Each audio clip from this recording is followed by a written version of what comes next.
ಬಿಜೆಪಿನಲ್ಲಿ ಯಾರ್ಯಾರು ಬೀದಿಗೆ ಬಂದು ಇದ್ರ ವಿರುದ್ಧ ಹೇಳಿಕೆಯನ್ನು ಕೊಡ್ತಾ ಇದ್ದಾರಲ್ಲ, ಕಾಂಗ್ರೆಸ್ನವರು ಮಹಿಳಾ ವಿರೋಧಿಗಳು, ಮಹಿಳಾ ಮೀಸಲಾತಿ ವಿರೋಧಿಗಳು ಅಂತೇಳಿ ಅವ್ರನ್ನ ಬಹಿರಂಗವಾಗಿ ಚರ್ಚೆ ಕರಿತೀನಿ. ಯಾರು ಮಹಿಳಾ ಮೀಸಲಾತಿ ವಿರೋಧಿಗಳು ಅಂತ ಪ್ರೂವ್ ಮಾಡಲಿಕ್ಕೆ ಒಂದು ಅವಕಾಶವನ್ನು ಕೊಡಿ. ಮಾಧ್ಯಮದ ಮುಂದೆ ನಾವು ಮಾತನಾಡೋಣ ಬನ್ನಿ. ಈಗ ಸ್ಥಳೀಯ ಸಮಸ್ಯೆಯಲ್ಲಿ ಈಗೇನೋ ಜಿಲ್ಲಾ ಪಂಚಾಯತ್ ಅಧ್ಯಕ್ಷೆ ಆಗಿದ್ರು. ಹೌದು, ಮಹಿಳಾ ಪಾಪ್ಯುಲೇಷನ್ ಡಿಫರೆನ್ಸ್ ಇದೆ ಅದರಲ್ಲಿ. ನೀವು ನ್ಯಾಯ ಕೊಡ್ಬೇಕಂದ್ರೆ ಈಗ ಡಿಲಿಮಿಟೇಷನ್ ಏನ್ ಪ್ರಕ್ರಿಯೆ ಶುರು ಮಾಡಿದಾರಲ್ಲ ಅದನ್ನ ನಿಲ್ಲಿಸ್ಬಿಟ್ಟು ಫಸ್ಟ್ ಜನಗಣತಿಯನ್ನ ಮಾಡಬೇಕು. ಪಾಪ್ಯುಲೇಷನ್ ಸೆನ್ಸಸ್ ಮಾಡಿ ಫಸ್ಟ್. ನೀವು ಯಾಕೆ ನೀವು ಪಾಪ್ಯುಲೇಷನ್ ಸೆನ್ಸಸ್ ಮಾಡಕ್ ಹಿಂದೆ ಮುಂದೆ ನೋಡ್ತಿದ್ದೀರಾ? ಹಿಂಬಾಗ್ಲಿಂದ ತಗೊಳ್ಳೋದಲ್ಲ ಎಲ್ಲ ಹಕ್ಕುಗಳನ್ನ, ಮುಂಬಾಗ್ಲಿಂದ ಬಂದು ನೀವು ಕೊಡ್ಬೇಕಾಗ್ತದೆ. ಇದಷ್ಟೇ ಕೇಳ್ತಾ ಇರೋದು ನಾವು. ಯಾವತ್ತಿಗೂ ನಾವು ಕಾಂಗ್ರೆಸ್ ಪಕ್ಷ ಮಹಿಳಾ ಮೀಸಲಾತಿ ವಿರೋಧಿ ಅನ್ನೋದು ಶುದ್ಧ ಸುಳ್ಳು, ಅಪ್ಪಟ್ಟ ಸುಳ್ಳು. ಇದು ಇದುವರೆಗೆ ಇರುವ ಮೀಸಲಾತಿ ಎಲ್ಲ ತಂದಿದೆ ಕಾಂಗ್ರೆಸ್ ಸರ್ಕಾರ. ಇದುವರೆಗೆ ನಾವೇನು ಇವತ್ತು ಸ್ಟೇಜ್ ಮೇಲೆ ಚಿಕ್ಕಣ್ಣ, ಮೋದಾಮಣಿ ಎಲ್ಲರೂ ಬಂದಿರೋದು ಎಲ್ಲಿಂದ? ಮೀಸಲಾತಿಯ ಒಂದು ಮಹಿಳಾ ಮೀಸಲಾತಿಯ ವರದಾನ 72, 73ನೇ ತಿದ್ದುಪಡಿ, 91, 92ರಲ್ಲಿ ನಡೆದಂಥದ್ದು ಕ್ರಾಂತಿ. ಅದನ್ನ ಯಾರು ಮುಂದೆ ತಂದಿದ್ದು? ರಾಜೀವ್ ಗಾಂಧಿ ಅವರು, ನಂತರ PV ನರಸಿಂಹರಾವ್ ಅವ್ರ ಕಾಲದಲ್ಲಿ ಇದು ಬಂದಿದ್ದು. ಮೊದಲನೇ ಮಹಿಳಾ ಮೀಸಲಾತಿ ಮಂಡನೆ ಆದಾಗ ಬಿಲ್ಲು 2008ರಲ್ಲಿ ಸೋನಿಯಾ ಗಾಂಧಿ ಅವರು ಮಾರ್ಚ್ 9ನೇ ತಾರೀಕು 2008ರಲ್ಲಿ ಮಂಡನೆ ಮಾಡ್ತಾರೆ, ಮಹಿಳಾ ದಿನಾಚರಣೆ ಪ್ರಯುಕ್ತ. ಅವತ್ತು ಬಿದೋಗತ್ತೆ ಬಿಲ್ಲು. ಅವತ್ತು ವಿರೋಧ ಮಾಡಿದ ಬಿಜೆಪಿ ಪಕ್ಷನೇ. ಇದನ್ನ ಯಾರು ಮಾತನಾಡೋದಿಲ್ಲ. ತದನಂತರ ಇನ್ನೊಂದು ಹೇಳ್ತೀನಿ, 23ರಲ್ಲೇ ಈ ಬಿಲ್ ಮಂಡನೆ ಆಗಿದೆ, ಪಾಸ್ ಆಗಿದೆ. ರಾಷ್ಟ್ರಪತಿಯವರು ಅಂಕಿತವನ್ನು ಹಾಕಿದ್ದಾರೆ, ದಯವಿಟ್ಟು ತೆಗೆದು ನೋಡಿ. ಕ್ರೊನಾಲಜಿ, ಅಮಿತ್ ಶಾ ಹೇಳ್ತಾರೆ ಕ್ರೊನಾಲಜಿ ಅಂತ. ಇಷ್ಟು ತಿಳ್ಕೊಳ್ಬೇಕು ಜನ. ಬಿಜೆಪಿ ಮಹಿಳಾ ಮಣಿಗಳು ಬಂದು ನೆನ್ನೆ ಶೋಭಾ ಕರಂದ್ಲಾಜೆ ಮಾತಾಡ್ತಾ ಇದ್ರು. ನಿಮ್ಗೆ ವಿವೇಚನೆ ಇದೆಯಾ? ನಿಮ್ಗೇನಾದ್ರೂ ನಿಜ ಹೇಳ್ಬೇಕನ್ನೋ ಒಂದು ಏನಾದ್ರೂ ಬದ್ಧತೆ ಇದೆಯಾ? ಬರೀ ಸುಳ್ಳನ್ನೇ ಬಗಳ್ತಿರಲ್ಲ. ಯಾಕೆ ಎಷ್ಟು ಸಿಟ್ಟು ಬರ್ತಾ ಇತ್ತು ನನಗೆ ಅವ್ರು ಮಾತನಾಡೋದು ನೋಡಿದ್ರೆ. ಮಹಿಳಾ ಮೀಸಲಾತಿ ಮಂಡನೆಯನ್ನ ವಿರೋಧ ಮಾಡ್ತಿದ್ದಾರೆ ಅಂತ ಹೇಳ್ತಾ ಇದ್ರು. ಯಾರು ಕೂಡ ಮಹಿಳಾ ಮೀಸಲಾತಿ ಬಿಲ್ಗೆ ವಿರೋಧ ಇಲ್ಲ. ಕಾಂಗ್ರೆಸ್ನವರು ಮುಂಚೂಣಿಯಲ್ಲಿರ್ತಾರೆ. ರಾಹುಲ್ ಗಾಂಧಿ ಅವರು ಈಗಾಗಲೇ 3 ಪತ್ರವನ್ನು ಬರೆದಿದ್ದಾರೆ. 23ರಲ್ಲಿ ಆದಂತ ಕಾಯ್ದೆಯನ್ನ ಈಗಲೇ ಜಾರಿಗೆ ತನ್ನಿ, ತತ್ಕ್ಷಣ ಜಾರಿಗೆ ತನ್ನಿ, ಇವತ್ತೇ ಜಾರಿಗೆ ತನ್ನಿ. 33ರಲ್ಲ 50% ಕೊಡಬೇಕು ಮಹಿಳೆಯರಿಗೆ ಅನ್ನೋಂಥ ಮಾತನ್ನ ಹೇಳ್ತಕ್ಕಂಥದ್ದು ಕಾಂಗ್ರೆಸ್ ಪಕ್ಷದ ಬದ್ಧತೆ. ಸುಮ್ಮನೆ ನಾಮಕಾವಸ್ಥೆ 23ರಲ್ಲಿ ಆಯ್ತು, ಇವಾಗ 26ರಲ್ಲಿ ಒಂದ್ಸಲ ಆಯ್ತು, ನಮ್ಮ ಮೇಲೆ ಗೂಬೆ ಕೂರಿಸಿದ್ದಾರೆ ಬೇಕಂತ ಹೇಳ್ಬಿಟ್ಟು.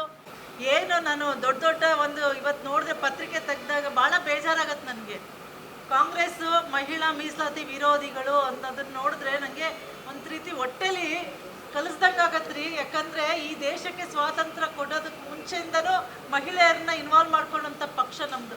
ಸುಚೇತಾ ಕೃಪಲಾನಿ ಅವರಿಂದ ಹಿಡಿದು ಬಂದಂತ ಮೊದಲನೇ ಮುಖ್ಯಮಂತ್ರಿ, ಮೊದಲನೇ ಇಂದಿರಾ ಗಾಂಧಿ ಅವರು, ಮೊದಲನೇ ಪ್ರಧಾನಿ, ರಾಷ್ಟ್ರಪತಿ, ಸ್ಪೀಕರ್ ಎಲ್ಲರೂ ಕೊಟ್ಟಿದ್ದು ಮೊದಲನೇ ಮಹಿಳೆಯರಿಗೆ ಇಂಪಾರ್ಟೆನ್ಸ್ ಕೊಟ್ಟಿದ್ದು ಕಾಂಗ್ರೆಸ್. ವಿರೋಧ ಮಾಡ್ತಾರೆ ರಾಮಾ ಜೋಯಿಸ್ ಅವರು, ಮಹಿಳಾ ಮೀಸಲಾತಿಗೆ ವಿರೋಧ ಮಾಡ್ತಾರೆ ಬಿಜೆಪಿ. ರಾಮಾ ಜೋಯಿಸ್ ಅವರು ಗೊತ್ತಾ ನಿಮ್ಗೆ? ಇದು ಇತಿಹಾಸ. ಹೌದು, ಸುಪ್ರೀಂ ಕೋರ್ಟ್ಗೆ ಕೇಸ್ ಹಾಕ್ತಾರೆ, ರಿಟ್ ಹೋಗ್ತಾರೆ ಇವರು ಮಹಿಳಾ ಮೀಸಲಾತಿ ಜಾರಿ ಆಗ್ಬಾರ್ದು ಅಂತ. ದಿವಸ ಅವ್ರು ಮಸೂದೆ ಮಂಡನೆ ಮಾಡ್ತಾರೆ. ಭೂತದ ಬಾಯಲ್ಲಿ ಭಗವದ್ಗೀತೆ, ಬಿಜೆಪಿ ಭೂತಪದ ಬಾಯಲ್ಲಿ ಭಗವದ್ಗೀತೆ ಬರ್ತಾ ಇದೆ. ಇದು ಅಕ್ಷರಶಃ ಖಂಡನೀಯ. ಇದು ಸುಳ್ಳು. ಸುಳ್ಳುಗಳನ್ನ ನಿಲ್ಲಿಸಿ ಜನರನ್ನ ದಿಕ್ ತಪ್ಪಿಸ್ಬೇಡಿ, ಮಹಿಳೆಯರನ್ನ ದಿಕ್ ತಪ್ಪಿಸ್ಬೇಡಿ. ಈಗಾಗಲೇ ಮಹಿಳೆಯರಿಗೆ ದೊಡ್ಡ ಕಿವಿಗೆ ಹೂ ಇಟ್ಟಿದ್ದೀರಾ. ದಾಸವಾಳ ಅಲ್ಲ, ದೊಡ್ಡ ಲೋಟಸ್ ಕಮಲದ ಹೂವನ್ನೇ ಇಟ್ಟಿದ್ದೀರಾ. ಸಾಕು. ನಮ್ಮ ದೇಶದ ಮಹಿಳೆಯರಿಗೆ ಕಿವಿಯಲ್ಲಿ ಹೂ ಇಡೋದನ್ನ ನಿಲ್ಲಿಸ್ರಿ ನೀವು. ಇವತ್ತು ನಾನು ಕೇಳಲಿಕ್ಕೆ ಇಚ್ಛಿಸ್ತೀನಿ, ಎಪ್ಸ್ಟಿನ್ ಫೇಲ್ ಅಲ್ಲಿ ಬರ್ತಕ್ಕಂಥ ಹೆಸರು ನಮ್ಮ ಕಾಂಗ್ರೆಸ್ನವರಲ್ಲ. ಮಹಿಳಾ ಪೀಡಕರು ಅಂತ ಯಾರಾದ್ರೂ ಹೆಸರು ತಗೊಂಡಿದ್ರೆ ಅದು ಬಿಜೆಪಿ ಅವರು. ಅತಿ ಹೆಚ್ಚು ಮಹಿಳಾ ಪೀಡಕರು ಅಥವಾ ದೌರ್ಜನ್ಯದ ಕೇಸ್ಗಳೇನಾದ್ರೂ ಬುಕ್ ಆಗಿದ್ರೆ ಮಹಿಳೆಯರ ಮೇಲೆ ಆಗಿರ್ತಕ್ಕಂಥ ದೌರ್ಜನ್ಯ ಇಡೀ ದೇಶದಲ್ಲಿ ಯಾರು ಬಿಜೆಪಿ ಶಾಸಕರು ಮತ್ತು ಬಿಜೆಪಿ MP ಗಳು ಇನ್ವಾಲ್ವ್ ಆಗಿದ್ದಾರೆ. ಕ್ರೀಡಾ ರಂಗದಲ್ಲಿ ಒಂದು ಯುದ್ಧ ನಡೀತು.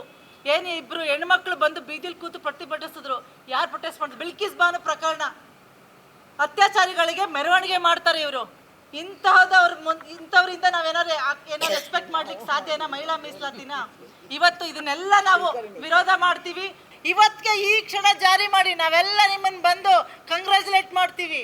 ನಾವೆಲ್ಲ ಬಂದು ನಿಮಗೆ ಅಭಿನಂದನೆಗಳನ್ನ ಸಲ್ಲಿಸ್ತೀವಿ. ಮೋದಿ ಅವರೇ, ನೀವು ಯಾಕೆ ಸುಮ್ಮನೆ ಕೂತಿದ್ದೀರಾ? ಯಾಕಿಂತ ಸುಳ್ಳುಗಳನ್ನು ಮಾತಾಡ್ತೀರಾ? ಇವತ್ತು ಬಿಜೆಪಿ ವಾಷಿಂಗ್ ಮಷಿನ್ ರೆಡಿಯಾಗಿದೆ, IT ಇಡಿ ಮುಖಾಂತರ ನಮ್ಮ ಕಾಂಗ್ರೆಸ್ ಅಥವಾ ಇನ್ನಿತರ ಪಕ್ಷದ ನಾಯಕರುಗಳನ್ನ ತಾವು ಸದೆ ಬೆಡಿತಕ್ಕಂಥ ಕೆಲಸವನ್ನ ಹಿಂಬಾಗ್ಲಿಂದ ಮಾಡ್ತಾ ಇದ್ದೀರಾ. ಎಲೆಕ್ಷನ್ ಕಮಿಷನ್ ಕೂಡ ತಮ್ಮ ಪರವಾಗಿ ಕೆಲಸ ಮಾಡ್ತಿದೆ ಅನ್ನೋ ಆರೋಪ ಕೂಡ ಇದೆ. ಇವತ್ತು ಈ ದೇಶವನ್ನ ಏನ್ ಮಾಡ್ಲಿಕ್ಕೆ ಕೊಟ್ಟಿದ್ದೀರಾ? ಪ್ರಜಾಪ್ರಭುತ್ವ ವ್ಯವಸ್ಥೆನ ತಾವು ಹಾಳು ಮಾಡಕ್ ಕೊಟ್ಟಿದ್ದೀರಾ. ಇದು ಒಂದು ರೀತಿ ಕಗ್ಗೊಲೆ. ನೀವೊಂದು ರೀತಿ ವಂಚಕರು. ನೀವು ಬಿಜೆಪಿಯವರು ಮತ್ತು ಬಿಜೆಪಿ ನರೇಂದ್ರ ಮೋದಿ ಅವರು ವಂಚಕರು, ಮಹಿಳಾ ವಂಚಕರು, ಪ್ರಜಾಪ್ರಭುತ್ವದ ವಿರೋಧಿಗಳು, ಸಂವಿಧಾನ ವಿರೋಧಿಗಳು, ಮಹಿಳಾ ವಿರೋಧಿಗಳು ಯಾರು ಇದ್ರೆ ಬಿಜೆಪಿ ಅವರು, ಮೋದಿ ಅವರು ಅನ್ನೋದನ್ನ ಘಂಟಾಘೋಷವಾಗಿ ಪ್ರಮಾಣ ಮಾಡಿ ನಾವು ಹೇಳ್ತೀವಿ. ಇದನ್ನ ತಾವು ಬರಿಬೇಕು.